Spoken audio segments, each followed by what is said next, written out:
All right, let us move on to the next chapter, that is moving charges and magnetism. Moving charges and magnetism. This is the name of the chapter. So as soon as you see the heading, what do you understand from it? That is really important. Moving charges and magnetism covers up to 10 marks of your syllabus.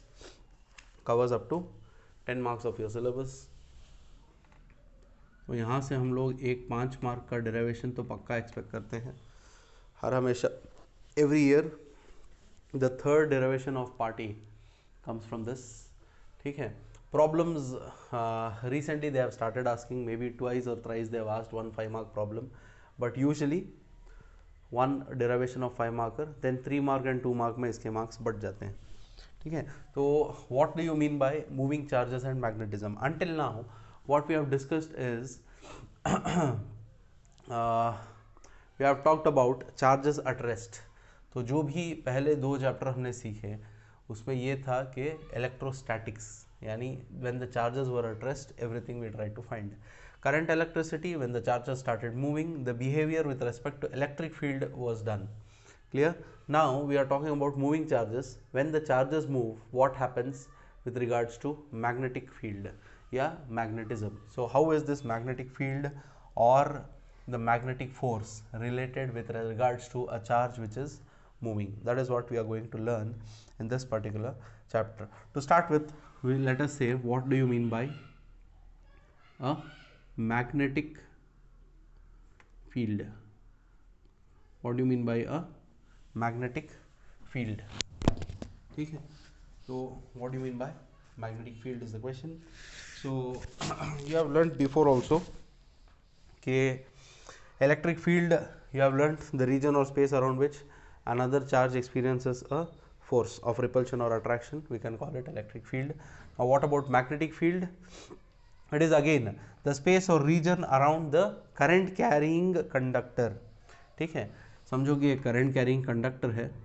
ठीक है. एक current carrying conductor है. Done.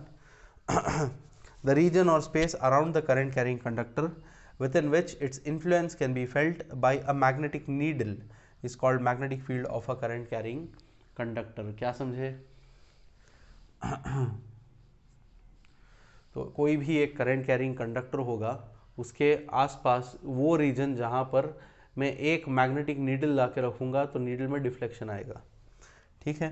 तो showing that where is the effect be felt, where can the effect be felt of a magnetic field?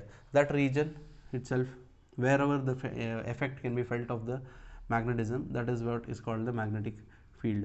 तो एक needle लाके यहाँ पर रख दूंगा. ठीक है. ये उसका नॉर्थ पोल होगा. ठीक है. ये उसका साउथ पोल होगा. डन. तो ये नीडल उन पोजीशंस पे रखूंगा जहाँ पर उसमें डिफ्लेक्शन दिखाई देगा. जहाँ तक डिफ्लेक्शन दिखाई देगा उसको हम कहेंगे कि it is the magnetic field. Okay. One more thing, magnetic field is caused by whom? Charges और रेस्ट और charges at motion? Which one? It is by charges in motion. Earlier when I had introduced the topic, I had given you, when charges are at rest you have electric field, when you have charges in motion you have both electric and magnetic fields. तो अभी यहाँ से हम discuss करते जा रहे हैं कि whenever charges move what is the magnetic effect of it. बाद में चल करके 2-3 चैप्टर बाद we will club both magnetic and electric. ठीक है. तो I think you have understood quite a bit about what do you mean by magnetic field. Now let's move on to the next part. Strength of a magnetic field. Strength of a magnetic field denoted by B, vector B. Strength of a magnetic field is often called as magnetic flux density. Please make a note of it. Strength of magnetic field B, magnetic field B, then magnetic flux density B, then magnetic induction और magnetic vector B. ये तमाम नाम हैं आपके vector B यानी magnetic field के. Electric field के लिए हम लिखते थे E, ठीक है, इलेक्ट्रिक फील्ड के लिए। तो स्ट्रेंथ ऑफ इलेक्ट्रिक फील्ड भी वही होता था। तो यहाँ पर भी उसी तरीके से कई सारे नाम हैं एक ही चीज़ के, मैग्नेटिक फील्ड कहेंगे या फिर स्ट्रेंथ ऑफ मैग्नेटिक फील्ड कहेंगे या फिर मैग्नेटिक फ्लक्स कहेंगे या फिर मैग्नेटिक इंडक्शन कहेंगे या फिर मैग्नेटिक वेक्टर कहेंगे, ठीक है। तो यूजुअली इसका नाम देते हैं मैग्नेटिक फील्ड से, we usually call it magnetic field. I hope till here you are clear. Next we move on to ऑयस्टर्ड, OERS, ऑयस्टर्ड, ऑयस्टर्ड TED है, ठीक है, ऑयस्टर्ड एक्सपेरिमेंट। ऑयस्टर एक्सपेरिमेंट के बारे में थोड़ा बात करते हैं। What is this guy doing? Hans Christian Ørsted performed a simple experiment to demonstrate the magnetic effect of electric current। ठीक है, क्या था उसका एक्सपेरिमेंट? उसका एक्सपेरिमेंट सिर्फ इतना था कि सिंपल लॉजिक में बता दिया जाए तो एक करंट कैरिंग कंडक्टर था, उसके नज़दीक में उसने एक नीडल रख दी, ठीक है। तो बेसिकली ये एक्सीडेंटल था टू बी ऑनेस्ट। करंट, उसके एक टेबल पर बहुत सारे इलेक्ट्रिकल चीज़ें थी, तो एक करंट कैरिंग वायर में करंट फ्लो हो रहा था, उसके वजह से नज़दीक में पास में पड़ी हुई नीडल में उसने डिफ्लेक्शन देखा, तो वहाँ से ये कॉन्सेप्ट उसका शुरू हुआ। तो coming to this guy, what does he has a current carrying conductor close to that, along that same axis close by he has kept a needle, magnetic needle, wherein ये shaded portion shows the north pole, this shows the south pole, ठीक है। तो इसके थोड़े observations हुए, ये current pass करते वक्त नीडल को क्या हो रहा है देखते हुए उसने ऑब्जर्वेशंस बनाए, ठीक है। आपके फिगर में, आपके टेक्स्ट बुक्स में इसको करंट कैरिंग कंडक्टर का सर्क्यूट भी कंप्लीट किया गया है, जैसे कि इस तरीके से बैटरी डाल करके, ठीक है, और फिर एक वेरिएबल रेजिस्टर रख के, डन। उसके बाद पॉइंट ए बोल दिया, यहाँ पर पॉइंट बी बोल दिया, ठीक है, डन। करंट कैसे पास होगा इसमें? बी टू ए पास होगा करंट, क्योंकि पॉजिटिव टर्मिनल नीचे है, तो इसी के ऊपर एक नीडल प्लेस कर लिया गया, ठीक है, नीडल प्लेस करके रख लिया गया उसी के नज़दीक में, not touching the wire basically, just in the along the same plane, ठीक है। तो देखा ये गया कि जब करंट पास किया जाए तो ये नीडल जो है इस तरह डिफ्लेक्ट करती है, यानी towards the left, north goes to the left side, ठीक है। And when the current direction was reversed they could see the deflection to be in the opposite direction, ठीक है। तो ये जो एक्सपेरिमेंट से उसने सीखा उनको थोड़ा मैं डिक्टेट कर देता हूँ क्या क्या हो रहा है। अब इसका कोई व्हाट डू कॉल डिराइवेशन नहीं है, क्योंकि ये खुद एक अपने आप में एक्सपेरिमेंट है, इसके बारे में उससे मालूम पड़ा कि मैग्नेटिक फील्ड कैसे काम करती है। तो this is the basics. When sufficient current was allowed to pass through the wire AB placed along the magnetic needle kept directly below and close to the wire, यानी सेटअप समझा रहा है। The needle was found to deflect from its normal position as shown in the figure, यानी needle जो ऐसा रखी गया था, जैसे ही करंट पास करना शुरू किया तब नीडल इस तरीके से डिफ्लेक्ट हुआ, it was like this, it deflected this way, ठीक है। तो that is the first thing he learned. Next, the deflection of the needle was found to be in the opposite direction on reversing the direction of the current. So second point में क्या हो रहा है, battery को पलटा के रख दिया तो करंट डायरेक्शन अब A to B हो गया। जब current direction A to B हो गया, अब इस बार डिफ्लेक्शन टुवर्ड्स द लेफ्ट की बजाय टुवर्ड्स द राइट हुआ। तो बात ये समझ में आ रही है कि करंट डायरेक्शन और मैग्नेटिक फील्ड के बीच कुछ ना कुछ रिलेशन है, ठीक है। तो दो चीज़ें मालूम होगी, when the current is being flown from one direction there is a particular deflection in the needle, when the current direction is reversed you have the deflection which is opposite to the previous deflection, ठीक है। Next, deflection of the magnetic needle changed with the strength of electric current. The deflection of the needle increased with the increase in current and vice versa. मतलब क्या है, जैसे ही current बढ़ाया उतना ज़्यादा deflection हुआ, जितना कम करंट किया, करंट को जितना कम किया उतना डिफ्लेक्शन कम हुआ। तो क्या समझे, strength of the current depends on the deflection, deflection also depends on the magnitude of the current that is flowing. कम करंट फ्लो करेंगे तो डिफ्लेक्शन कम होगा, ज़्यादा करंट फ्लो करेंगे तो डिफ्लेक्शन ज़्यादा होगा, ठीक है। तो इन तीन ऑब्जर्वेशन से वो क्या कंक्लूजन पर आया? The conclusion from this was, he concluded that an electric current in a conductor produces magnetic effect in the space around the conductor. Please let me read this once again. He concluded that an electric current in a conductor produces magnetic effect in a space around the conductor. क्या मतलब, कोई भी एक current carrying conductor हो, जैसे ही current flow हो रहा है यानी चार्जेस फ्लो हो रहे हैं, motion of charges causes magnetic field around that particular conductor. ठीक है, तो I hope oysters experiment is clear. ठीक है, अब चंद रूल्स के तरफ बढ़ते हैं. 2-3 रूल्स हैं, उनको सीख के इस क्लास को रोकते हैं, उसके बाद फिर अगली क्लास में आगे बढ़ेंगे. ठीक है, तो how much time has it passed? Somewhere around 10 minutes. Okay, good. So my suggestion, please, when I am teaching these once or twice, please do watch at least 2 to 3 times. Magnetic effect थोड़ा imaginative है.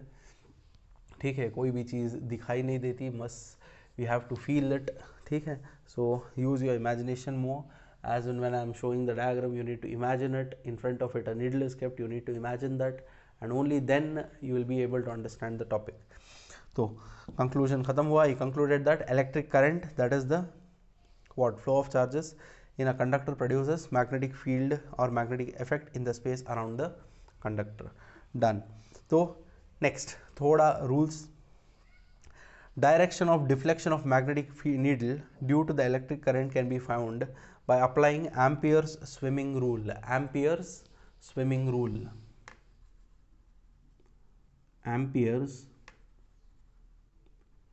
Swimming rule. क्या मतलब? ये ampere swimming rule से क्या पता चलता है? पता ये चलता है कि जब करंट फ्लो हो रहा है तो जब नीडल उस पर रखते हैं तो नीडल किस डायरेक्शन में जाएगा with respect to the flow of current. ठीक है, तो डायरेक्शन पता करने के लिए एम्पियर स्विमिंग रूल बनाया गया. So what does this ampere swimming rule से? ठीक है, I will just read out the statement and then I will tell you how it is working. ठीक है, तो ऑलराइट, या ना तो okay, now I have space. The rule says, imagine a man who swims along the conductor in the direction of current. Imagine a man who swims along the conductor in the direction of current. So let us say this is the direction of current. You have a man, ठीक है, swimming in the direction of current. ठीक है, now along the conductor in the direction of current, facing the needle such that current enters his feet. Facing the needle, needle नीचे है. ठीक है, इस तरीके से है नीडल आपकी. ये नीडल का स्टैंड समझो, ये नॉर्थ है. ठीक है, done. Direction of current entering the feet, तो हमारा डायरेक्शन स्विमर का सही है. ठीक है, then north of the needle will deflect towards his left hand. ये जो लेफ्ट हैंड है उसके तरफ नीडल झुकेगी, यानी नीडल इस पोजीशन को जाएगी. ठीक है, तो इसको और थोड़ा क्लियरली समझा देता हूँ. ये आपका डायरेक्शन ऑफ करंट है. Man is swimming this way. ठीक है, he is going this way. तो needle basically deflects in this way. ठीक है, आपको शायद समझ में आ रहा होगा. बोर्ड के अंदर जा रही है नीडल. नीडल को ऐसे रखा था. ठीक है, नीडल को ऐसे रखा था. डन. अब वो नीडल ऐसे जा रही है. आई होप कैमरा आपको समझ में दिखाई दे रहा है. It is moving towards the board, यानी towards closer to the board. When current is flowing in this way, the needle is moving to the left. So that is shown by a swimmer who is swimming and his left hand direction shows the direction of the needle. I hope this is clear. But हालांकि ये सिर्फ statement है, इसको ज़्यादा apply हम करेंगे नहीं. आगे के जो 2 डायरेक्शन के रूल्स हैं उनको ज़्यादा अप्लाई करेंगे. The direction of magnetic field around a current carrying conductor is also determined by the following rules. The first rule, right-handed screw rule. Right-handed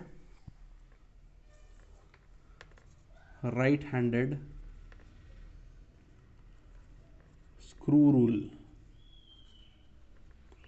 right-handed screw rule या फिर Maxwell's cork screw rule. Maxwell's cork screw rule, ठीक है। तो right handed screw rule या Maxwell's cork screw rule, इसको बहुत ही important है। अच्छा, ये जो क्लास मैंने ली है ना, मैग्नेटिक फील्ड का इंट्रोडक्शन समझा दिया, उसमें क्लियर कट समझ में आ गया कि जैसे इलेक्ट्रिक फील्ड है वैसे ही मैग्नेटिक फील्ड है। फील्ड दिखाई नहीं देती, महसूस होती है। वो कैसे? इलेक्ट्रिक फील्ड में चार्ज रखने से मैग्नेटिक फील्ड मूविंग चार्जेस के वजह से मैग्नेटिक फील्ड होगी उसके आसपास। समझो ये करंट कैरिंग कंडक्टर है, इसके आसपास में इस तरह गोल आसपास में मैग्नेटिक फील्ड होगी। कैसे मालूम होगा? नीडल को रखेंगे तो डिफ्लेक्शन दिखाई देगा। तो वो हमने यहाँ ऑयस्टर्स एक्सपेरिमेंट में समझ लिया। एम्पियर स्विमिंग रूल से डिफ्लेक्शन का डायरेक्शन पता चला। अब यहाँ आ रहा है राइट हैंड स्क्रू रूल या Maxwell's screw rule, cork screw rule. अब इसको क्लियर कट समझें आप लोग। First, let me tell you the statement. Note it down. Reverse the video and note it down. If the forward motion of an imaginary right-handed screw rule, if the forward motion of a imaginary right-handed screw rule is in the direction of current through a linear conductor, then the direction of rotation of the screw gives the direction of magnetic lines of force around the conductor. I repeat this statement. If the forward motion of an imaginary right-handed screw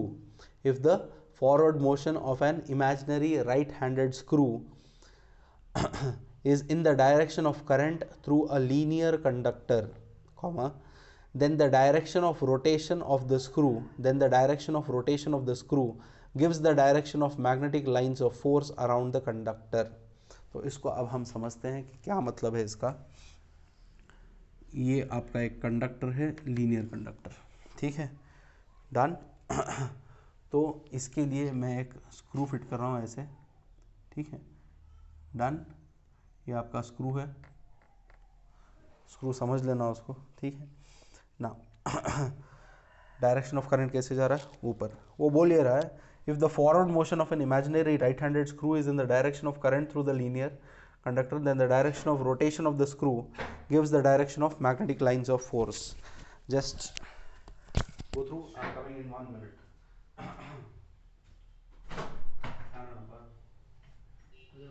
class ले लो, बाद में करता हूँ। क्या बोल, क्या करना चाहिए? चाय पी लो।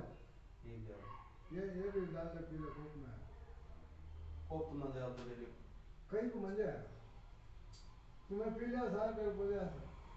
अब वो काम भी लिखो। हाँ, ये कोई बात कहता है, जरा पी लिया।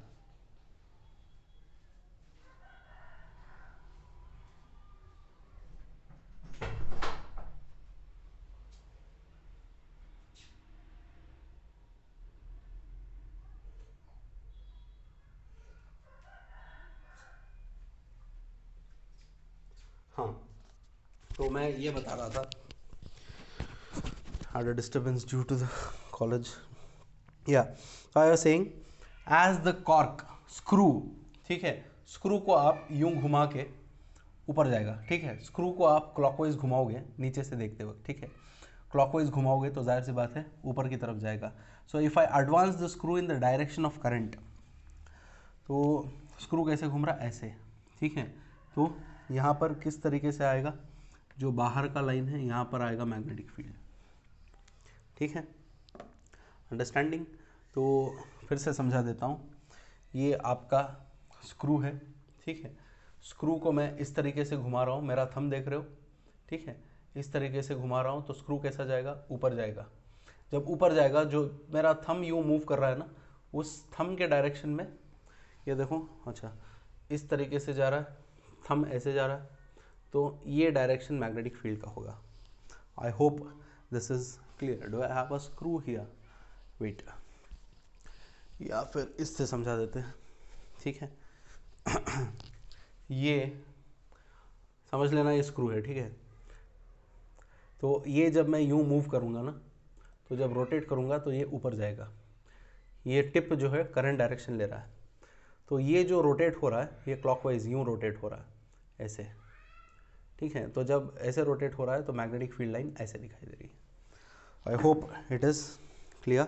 So that is your right hand screw rule or Maxwell's cork screw rule. Next up is right hand thumb rule. Please note down the statement, then I'll explain what is right hand thumb rule, and with that we'll stop the class. ठीक है? Write down right hand thumb rule.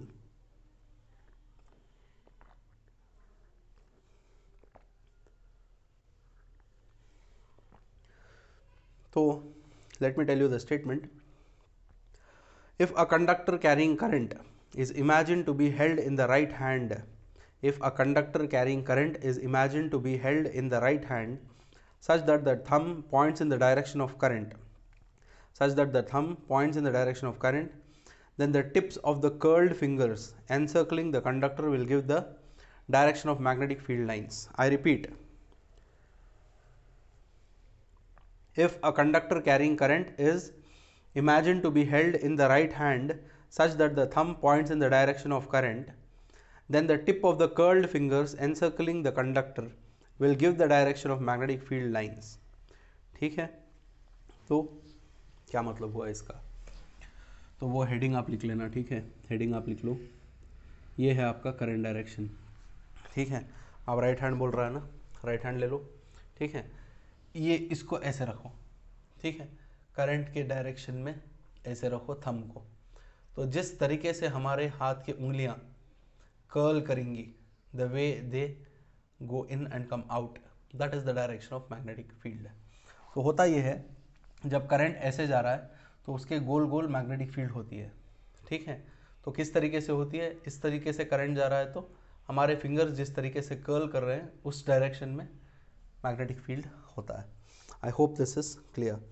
तो आखिरी चीज़ आपको ये सीखनी है, जब ये करंट कैरिंग कंडक्टर है ना, ऐसे रख लिया मैंने, उंगलियां अंदर को जा रही हैं.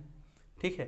तो उंगलियां जब अंदर जा रही हैं तो इधर तरफ क्रॉस डालेंगे और इधर तरफ डॉट डालेंगे. क्यों, वो मैं आपको बताता हूँ. ठीक है? तो बात ये है कि जब ये अंदर जा रहे हैं, the fingers are going inside the board, so it is like an arrow going inside. When the arrow is going inside, the back side of the arrow is a cross.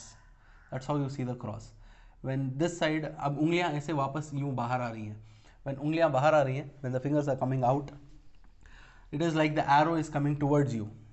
When the arrow is coming towards you, you always see a dot, the front tip of the arrow. That's why we put a dot. When we put a cross, it means the field is going in. When I put a dot, it means the field is coming out of the plane of the board.